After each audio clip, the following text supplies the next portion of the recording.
friends, Assalamualaikum. Welcome to our Jahana's Cooking. நம்ம சேனல்ல இன்னைக்கு சூப்பரான டேஸ்டான உங்க எல்லாத்துக்கும் ரொம்ப பிடித்தமான சின்னவங்கல இருந்து பெரியவங்க வரை விரும்பி சாப்பிடக்கூடிய ரெசிபி தான் இன்னைக்கு செஞ்சு காமிக்க போறேன். ஸ்வீட் ரெசிபிங்க, அதுவும் என்னோட அனிவர்சரி ஸ்பெஷல். எனக்கும் என்னோட ஹஸ்பண்ட் என்னோட சன்னுக்கும் ரொம்ப பிடித்தமான பிரெட் அல்வா தான். எப்படி செய்யறதுன்னு வாங்க வீடியோக்குள்ள போய் செய்ய ஆரம்பிக்கலாம். ஃப்ரெண்ட்ஸ், இப்போ உங்களுக்கு பார்க்குறப்பே தெரியும் பிரெட் அல்வா தாங்க. ஆமாங்க, கல்யாண வீடு, பாய் வீட்டு கல்யாணம்னாலே நம்மளுக்கு பிரியாணியோட கூடவே பிரெட் அல்வாவும் இப்போ வந்துடுது. பிரெட் அல்வா இல்லாத கல்யாணமே இல்லைங்க.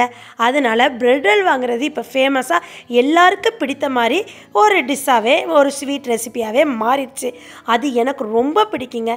ஈஸி மெத்தடில் 2 வகையாக எப்படி செய்கிறதுன்னு தான் இந்த வீடியோ ஃபுல்லாக நம்ம பார்க்க போகிறோம். இப்போ இந்த ப்ரெட்டோட ஒரு சிலவங்க சொல்லியிருப்பாங்க, ப்ரெட்டோட சைட்லாம் நீங்கள் கட் பண்ணி எடுக்கண்டு. தேவையே இல்லைங்க. ஒரிஜினல் பாய் வீட்டு கல்யாண வீட்டில் எப்படி இருக்குமோ பிரெட் அல்வா, அதே டேஸ்ட்டுக்கு நம்ம வீட்டில் ஈஸியாக 10 நிமிஷத்தோட கூட தாங்க, அதுக்குள்ளாட்டி ஈஸியாக முடிச்சிடலாம். இப்போ இந்த மாதிரி எண்ணெயை ரீஃபண்ட் ஆயில் தாங்க ஊற்றணும், இல்லாட்டி நீங்கள் நெய்யில் தான் இந்த ப்ரெட்டை 4 பீஸாக கட் பண்ணி பொரிச்சு எடுக்கணும். இதே இது நீங்கள் ஒரு பீஸாகவும் ஃபுல்லாக போட்டு பொரிச்சு எடுத்துக்கலாம். ஒன்று சொன்னாப்பில் எல்லா சைடும் கோல்டன் ப்ரௌன்ஸ் வர்ற மாதிரி நீங்கள் பொரிச்சு எடுத்துக்கணும். இதே மாதிரி நான் ஒரு பாதி, இப்போ ஒரு 10 ஸ்லைஸ் ஆஃப் ப்ரெட்டை இந்த மாதிரி நான் வந்து எண்ணெயில் டீப் ஃப்ரை பண்ணி வச்சுக்கிட்டேன். இன்னொரு 10 ஸ்லைஸை வந்து நான் என்ன செய்கிறேன்னா, அதை மிக்சியில் பிச்சு போட்டு ஒரு அடி பல்ஸ் மோடில் வச்சு ஒரு அடி அடிச்சுட்டு, அதை வந்து நெய் 2 டீஸ்பூன் இல்லாட்டி ஒரு 4 டீஸ்பூன் நெய்யோ, இல்லாட்டி நீங்கள் இதே ரீஃபண்ட் ஆயிலில் ஒரு ஃப்ரை பண்ணிக்கணுங்க. கடாயில் வச்சு, கடாய் வந்து அடிப்பிடிக்காத கடாயில் வச்சு நீங்கள் ஃப்ரை பண்ணி எடுத்துக்கலாம். இப்போ இந்த மாதிரி ஸ்லைஸ் வந்து நான் இந்த ப்ரெட்டை ஒன்று சொன்னாப்பில் நான் வந்து கோல்டன் ப்ரௌன்ஸாக நான் வந்து டீப் ஃப்ரை பண்ணி எடுத்துக்கிட்டேன். இன்னொன்று நான் வந்து ஃபுல்லாக மிக்சியில் போட்டு பல்ஸ் மோடில் வச்சு அடித்து எடுத்துக்க போகிறேன். இது வந்து ஈஸியான மெத்தட், ரொம்ப ஆயிலும் குடிக்காது. இப்போ நான் செய்கிறது ஒரு நாள் ஃபுல்லாக என்னங்க, 2 நாள் ஓட வெளியில் வச்சா அப்படியே சாப்பிட்லாம். ஃப்ரிட்ஜில் வச்சா 1 to 7 days, 1 week ஃபோரில் இந்த மாதிரி பிரெட் அல்வா செஞ்சு நீங்கள் ஸ்டோர் பண்ணி வச்சுட்டு கூட சாப்பிட்லாம். டேஸ்ட்டாக இருக்கும், சூப்பராக இருக்கும். ஆனால் நீங்கள் வந்து ஃப்ரிட்ஜில் வைக்கவே மாட்டீங்க, ஏன்னா செஞ்ச உடனே சட்டுன்னு காலியாயிரும். அவ்வளோ டேஸ்ட்டாக இருக்குங்க. இந்த மாதிரி சாலோ ஃப்ரை கைவிடாமல் கிண்டணும். அப்போ தான் ஒன்று சொன்னாப்பில் கோல்டன் ப்ரௌன்ஸாக வரும். நெக்ஸ்ட்டு இப்போ அதுவும் செஞ்சு முடிச்சாச்சுங்க. இப்போ ஃபைனலாக சுகர் ஷிரப்புங்க. இந்த சுகர் ஷிரப்பு நம்மளுக்கு என்ன பக்குவம்னா, ஒரு பக்குவம் இல்லை, ஈஸி மெத்தட் தான் இது. எப்படின்னா, இப்போ நம்மளுக்கு டேஸ்ட்டுக்கு தகுந்த மாதிரி, நம்ம ப்ரெட்டுக்கு தகுந்த மாதிரி சுகர் எடுத்துக்கிட்டிங்கன்னா, இப்போ 1 கப் சுகர்னால் 2 கப்பு வாட்டருங்க. அது மாதிரி நான் 2 கப்பு சுகருக்கு 4 கப்பு வாட்டர் போட்டுக்கிட்டேன். இப்போ இந்த ஜீனி எல்லாம் நல்லா கரையட்டும். கரைஞ்சதுக்கப்புறம் ஒரு 5 ஏலக்காவை தட்டி சேர்த்துக்கிட்டேன். சேர்த்ததுக்கப்புறம் நீங்கள் அந்த ஜீனி கரைஞ்சதுக்கப்புறம் கையில் இந்த மாதிரி லைட்டாக தொட்டு பாருங்கள். பிசு பிசுன்னு இருந்தால் மட்டும் நம்மளுக்கு கரெக்டான பக்குவம் வந்துருச்சுன்னு அர்த்தம். இப்போ நீங்கள் ப்ரெட்டையும் நம்ம ஏற்கனவே ப்ரெட் தூள் மாதிரி வச்சுருக்கோம்ல, அதையும் சேர்த்து போட்டுக்கோங்க. இப்போ இந்த ப்ரெட்டு நம்ம டீப் ஃப்ரை பண்ணி வச்சதும், ஷாலோ ஃப்ரை பண்ணி வச்சுருந்ததும் போட்டோன்னே அப்படியே அந்த சுகர் சிரப்பை டக்குன்னு இழுத்துரும். அதுக்கப்புறம் நீங்கள் வந்து கொஞ்சம் கொஞ்சமாக நெய் சேர்த்து கிளறி விட்டு நல்லா கிண்டணுங்க. இப்போ நம்ம ப்ரெட்டு ஹார்டாக இருந்தாலும் சரி, அதெல்லாம் ரொம்பவே அப்படியே நம்ம இந்த மாதிரி நல்லா அழுத்தி விட ப்ரெஸ் பண்ண நல்லா மசிஞ்சிருங்க. ரொம்ப மசிச்சிடக்கூடாது, ஏன்னா அப்போ தான் இந்த கல்யாண வீட்டில எல்லாம் நீங்கள் வந்து ப்ரெட் அல்வாவை சாப்பிட்றப்ப கொஞ்சம் கடிச்சு சாப்பிட்ற மாதிரி இருக்கும். அதனால அந்த ஓரங்கள் வர்ற இடத்துலலாம் ரொம்ப மசிச்சிடாமல் லைட்டாக மசிச்சாலே போதுங்க. இப்போ இதில் இன்னொன்று என்னன்னா, இப்போ சமீப காலமாகவே பிரெட் அல்வாவில் கொஞ்சம் டேட்ஸ் சேர்க்குறாங்க. இப்போ நம்மளுக்கு ஒரு பாக்கெட்டுக்கு ஒரு 10 15 டேட்ஸ் சேர்க்குறாங்க.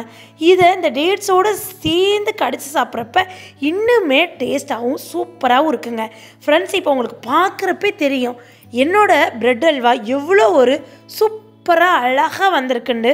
அதே மாதிரி டேஸ்ட்டும் அல்டிமேட்டாக அப்படி நாக்கில் சுவை நின்றுட்டே இருந்துச்சுங்க. அந்தளவு டேஸ்ட்டு கொடுத்துச்சு இந்த கல்யாண வீட்டு பாய் வீட்டு கல்யாண பிரெட் அல்வா. செம்ம டேஸ்ட்டாகவும் சூப்பராகவும் இருந்துச்சுங்க. இப்போ நீங்கள் நெய் ஊற்ற ப்ரெட்டு வந்து நெய்யை வந்து இழுத்துக்கிட்டே இருக்குங்க. இப்போயே செம்ம டேஸ்ட்டாக இருக்குது. நான் டேஸ்ட் பண்ணி பார்த்துட்டேன். எனக்கு சுகர் எல்லாமே கரெக்டாக இருக்குது. ஒரு பாக்கெட் ப்ரெட்டுக்கு எனக்கு 2 கப் சுகர் எடுத்துச்சுங்க. உங்கள் சுகருக்கு உங்கள் அளவுக்கு தகுந்த மாதிரி நான் வந்து 10லேருந்து 15 முந்திரி பருப்பு எடுத்து வச்சுருக்கேன். அதுக்கப்புறம் இது கல்யாண வீட்டு பிரெட் அல்வான்னு சொல்லிட்டோம்ல, அப்போ வெள்ளரி விதை இல்லாமல் எப்படி? அதனால் வெள்ளரி விதையும் வாங்கி பெர்ஃபெக்டாக நம்மளுக்கு போட்டாச்சுங்க. இதை நீங்கள் நெய்யில் வறுத்தும் போடலாம், இல்லை நார்மலாகவும் போடலாம். நீங்கள் நெய்யில் வறுத்து போட்டிங்கன்னா கொஞ்சம் வந்து கிறிஸ்பியாகவும் இருக்கும். நான் வந்து இதை நார்மலாக தான் போட்டேன். ஏன்னா நம்ம நெய் நிறையாவே சேர்த்தாச்சு. இதுக்கு தனியாக நம்ம நெய்யில் வறுத்து போடுறதாண்டு நார்மலாக சேர்த்துக்கிட்டேங்க. செம்ம டேஸ்ட்டாக சூப்பராக வந்துருந்துச்சுங்க. லோ ஃப்ளேமில் வச்சு நம்ம இந்த மாதிரி கிளறி விட்டுக்கிறணுங்க. இப்போ மறுபடியும் நல்லா நெய் இழுத்துருச்சு. இப்போ இந்த பிரெட் அல்வாவுக்கு நான் கண்டிப்பாக ஒரு 80 மில்லிலேருந்து 100 மில்லி அளவாவது நான் நெய் சேர்த்துருப்பேங்க. அவ்வளோதாங்க. இதோட இன்னொரு 5 நிமிஷத்தில் பிரெட் அல்வா நம்மளுக்கு ரெடி ஆயிடுச்சுங்க. அவ்வளோதான். சூப்பரான டேஸ்டான பாய் வீட்டு கல்யாண பிரெட் அல்வா நம்ம எல்லாத்துக்கும் ரொம்ப பிடிச்ச மாதிரி நானும் என் வீட்டில் செஞ்சு சாப்பிட்டாச்சு. அது செஞ்ச உடனே சட்டுன்னு காலி ஆயிடுச்சுங்க. அவ்வளோ டேஸ்ட்டாகவும் சூப்பராகவும் இருந்துச்சு.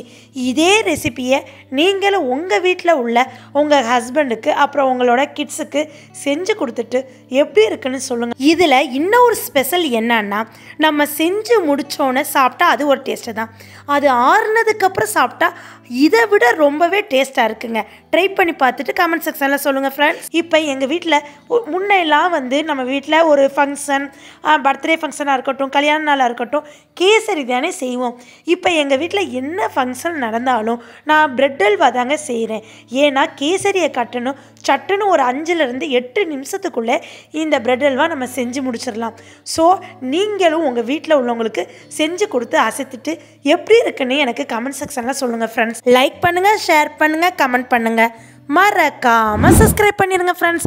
பக்கத்தில் உள்ள பெல் ஐக்கானை கிளிக் பண்ணிங்கன்னா தான் நான் போடுற புது புது ரெசிபி உங்களை வந்து சேரும். இதே போல் நெக்ஸ்ட் ஒரு அருமையான ரெசிப்பியில் உங்களை வந்து சந்திக்கிற வரை எனக்காண்டி வெயிட் பண்ணுங்கள். நெக்ஸ்ட் வீடியோவில் பார்ப்போம். தேங்க்யூ மக்களே. அஸ்ஸலாமு அலைக்கும். பாய் பாய்.